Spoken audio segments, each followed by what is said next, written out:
Qué respeto habla, cómo ha bajado el pistón. Pero nos queremos detener un momento en ese saludo histórico entre Obama y Raúl Castro. Le hemos pedido a nuestro experto, José Luis Martín Ovejero, él es experto en comunicación no verbal, que nos analice pormenorizadamente ese saludo. ¿Qué ves tú ahí, José Luis? Sí, bueno, pues en principio este apretón de manos es un apretón en términos de igualdad. Es decir, cuando damos un apretón de manos lo podemos dar en forma de sumiso, en forma de dominante o en igualdad.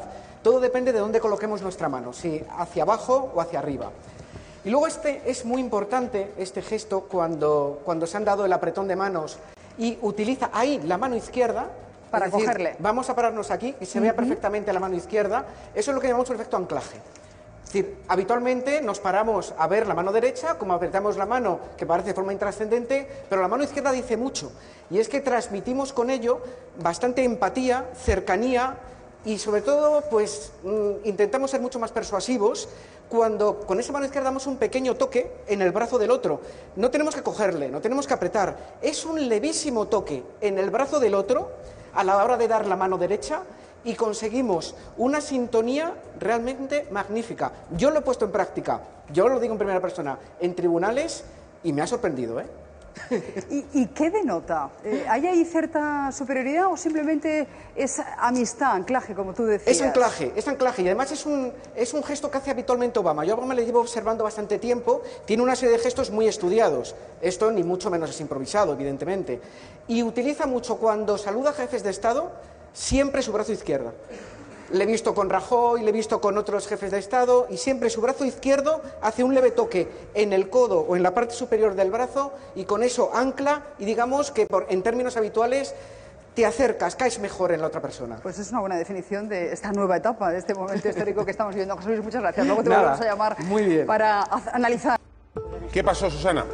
Que es una denuncia de un caso antiguo donde las pruebas son difíciles de conseguir. Hay que valorar los testimonios. Y son difíciles de conseguir, entre otras cosas, porque el arzobispo de Granada avisó a los del clan del Romanones y tuvieron 66 días para presuntamente... Lo del arzobispo de Granada de verdad que merece un comentario aparte. Pues presuntamente tuvieron ese tiempo para destruir si destruyeron algún tipo de prueba y tenían algún tipo de prueba en contra suya. Tuvieron ese tiempo porque sabían, estaban advertidos de que les iban a investigar. O sea, no solo no dio a conocer los hechos, no pidió que se investigaran, sino que encima los tapó y protegió. Permitió que cerraran una versión conjunta, ¿no? En estas circunstancias, la policía tiene que acudir a los especialistas, en concreto a los especialistas de la Unidad Central de Inteligencia Criminal. Han tenido que ser ellos los que delimiten si Román, el cura Román, decía la verdad o no, si mentía o estaba echando balones fuera.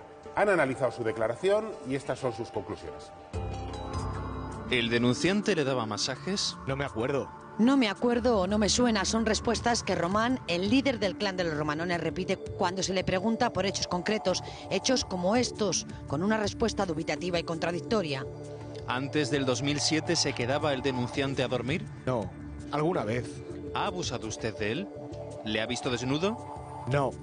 Son preguntas y respuestas de su declaración en sede policial analizadas por mandato judicial por la sección de análisis de conducta de la Policía Nacional. Se analiza fotograma a fotograma su declaración, la correspondencia o no de su lenguaje verbal y no verbal, los sistemas de respuesta del imputado. A los agentes les llama poderosamente la atención que durante la lectura de derechos el sacerdote apenas se inmuta, no demuestra emociones, ni siquiera cuando se le leen los cargos de los que se le acusa.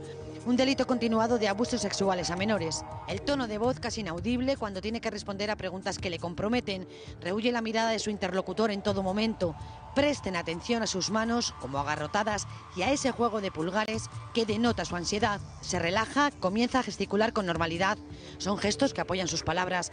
Cuando el interrogatorio se desliga del delito del que está acusado. ¿Cómo reacciona cuando se le pregunta por los detalles de los hechos delictivos de los que se le acusa? ¿Pero qué dice, por Dios? ¿Sí? No.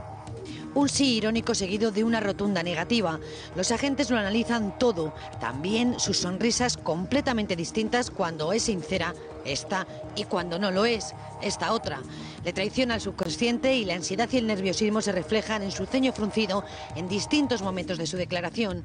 Únicamente explota cuando le preguntan por el responsable de su situación. Fíjense a quién culpa. No ha habido nada de todos esos problemas que han salido en la prensa, que son falsos. Son unas acusaciones absurdas y me están haciendo mucho daño, sin que haya culpabilidad de nada. Analizados todos estos momentos, gestos, movimientos, los investigadores llegan a esta conclusión. El testimonio prestado por Román Martínez de Castro en lo relacionado con los presuntos hechos delictivos que se investigan es altamente compatible con un testimonio deshonesto. Que está mintiendo. Y Que está puede mintiendo. estar mintiendo, se habla en términos de probabilidad.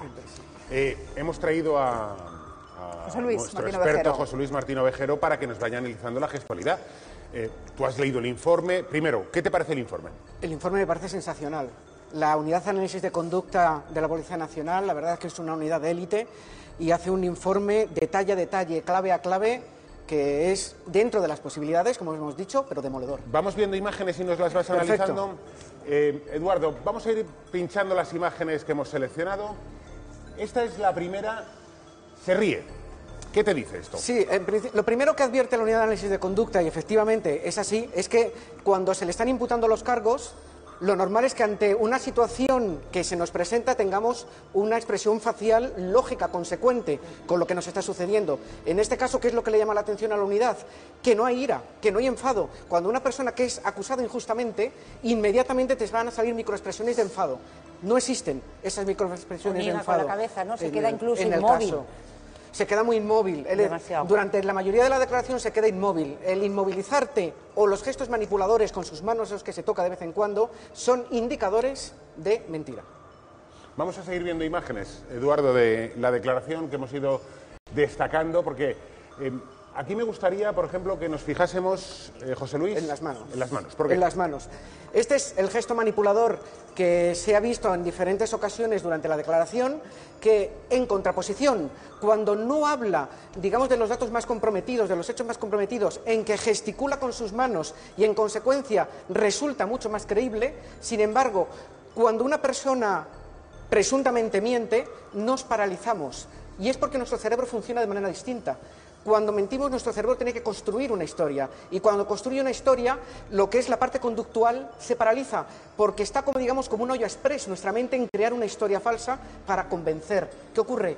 Que nos olvidamos de nuestras manos completamente y nos paralizamos. Y muchas veces nos cogemos las manos en un gesto manipulador, apaciguador de la tensión Estás nerviosa. diciendo que tenemos todas las energías puestas en construir esa historia claro. y por tanto nos olvidamos de Nos gesticular. descontrolamos Y es del muy cuerpo. llamativo que Descontrolamos del el cuerpo cuerpo. nos olvidamos y entonces nos paralizamos, hacemos un efecto estatua, que llamo yo. Y cuando somos sinceros es muy llamativo cómo mostramos habitualmente las manos Habitualmente a la manera de hablar, y en cambio cuando mentimos Nos retraemos. retraemos. Vamos a fijarnos ahora, José Luis, en la sonrisa asimétrica, Sí. que la definen los investigadores. Sí, las expresiones faciales del ser humano, sobre todo las universales, alegría, tristeza, ira, sorpresa, asco y miedo, son simétricas. Es decir, en los dos lados de la cara a la vez, exactamente igual. Y cuando resulta que vemos en una persona una expresión facial asimétrica, es un indicio de mentira. Asimétrica porque realmente Asimétrica la porque sonrisa, sube más por un lado que por otro. si la partiéramos por la mitad, esa sonrisa, se darían ustedes cuenta que hay un lado que lo levanta más. Lo levanta más. No es Es que un normal. lado sonríe la y otro izquierda. no, Claro, no es directamente. normal. Cuando estamos expresando realmente una emoción, la expresamos Sí. con los dos lados de la cara a la vez. Todo lo que nos dice esto es que está mintiendo. Hay un Los término... indicios son falsos. Le está preguntando ahí si abusó sexualmente de un menor de edad. Es una cosa gravísima. Gravísimo. Y en el informe viene incluso que los policías escriben que se lo toma hasta con un humor, ellos dicen que no tiene sentido en ese momento. Es decir, Sí, como están empieza preguntando como con cosas ironía, ¿no? muy graves, que les ponen a una pena gravísima, ¿no? Y él tiene ese comportamiento. Efectivamente, lo que Luis dice que es completamente cierto, porque la sonrisa, la lanza, esa sonrisa, por llamarla de alguna manera, que no es cierta, la lanza cuando le están preguntando sobre eso, justamente, sobre las acusaciones tan graves. Pero que cabeza No indignación, tiene sentido, ira, lo enfado. normal es el enfado. El informe habla de latencia de respuesta. ¿Qué es esto? La latencia de respuesta es cuando nosotros estamos hablando con una persona en condiciones normales y nos está contestando la verdad, tenemos una respuesta en un tiempo determinado, habitual, pero cuando nos preguntan algo que nos resulta comprometido o cuando tenemos que mentir, nuestra latencia de respuesta es mayor. ¿Por qué? Por la misma historia, porque nuestro cerebro está procesando, está creando la historia inventada. vamos a Te das situarnos. tiempo para mentir, vamos. Vamos a situarnos. Está trabajando en la El mentira. denunciante le daba masajes. El informe destaca que durante el interrogatorio tarda mucho en pensar esta respuesta. Claro. Y al final opta por decir no me acuerdo.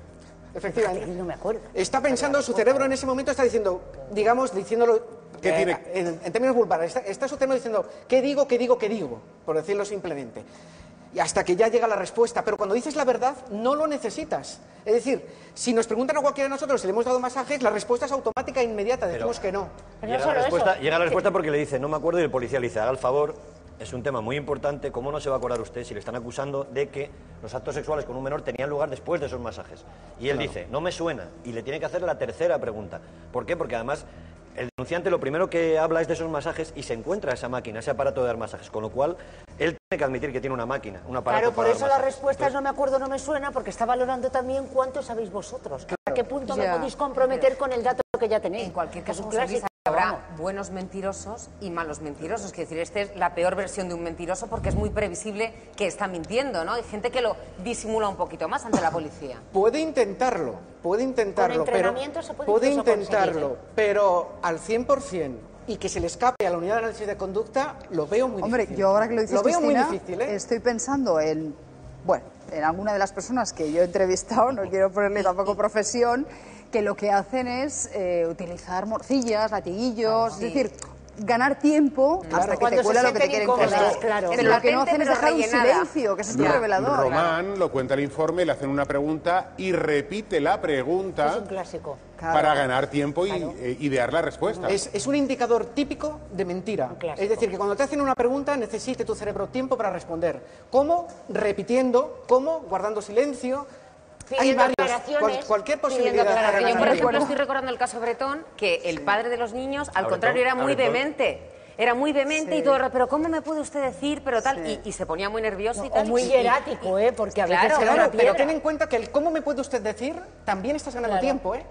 Es decir, que la estrategia que podemos utilizar cualquiera de nosotros, incluso puedo hablar en primera persona, para mentir, puede ser de cualquier tipo. Puede ser mediante el silencio, mediante la repetición de una pregunta o mediante simplemente decir, por Dios, ¿cómo me vas a decir a mí esto? O solicitando una aclaración. ¿Me está preguntando por esto o realmente lo que quiere es...? Efectivamente. Tenemos diferentes sistemas. Luego también hay un truco, yo me acuerdo de Jordi Pujol, la entrevista que le hicimos, que me decía todo el rato, no le oigo, no, es que hoy el sonotón y tal no lo llevo bien y tal. Y entonces me obligó a hacerle la misma pregunta 3 veces y decía, por Dios, y él iba ahí preparando la respuesta. Estoy hasta nota, estoy hasta nota, pero bueno. Hay un momento, y aquí acabamos, en el que dice este informe que gesticula mucho y es cuando precisamente le preguntan por algo que no tiene que ver con los delitos de los que se acusa, es decir, sobre los abusos sexuales. Ahí es donde él se crece y gesticula. Claro, ¿no? cuando la persona ya se relaja y la persona efectivamente empieza a contar hechos que son verdaderos, entonces la persona se relaja y empieza a gesticular más, con sus manos acompaña sus palabras, indicio de verdad en ese caso. Bueno, vamos con el asunto que nos ha ocupado estos últimos días, ya saben.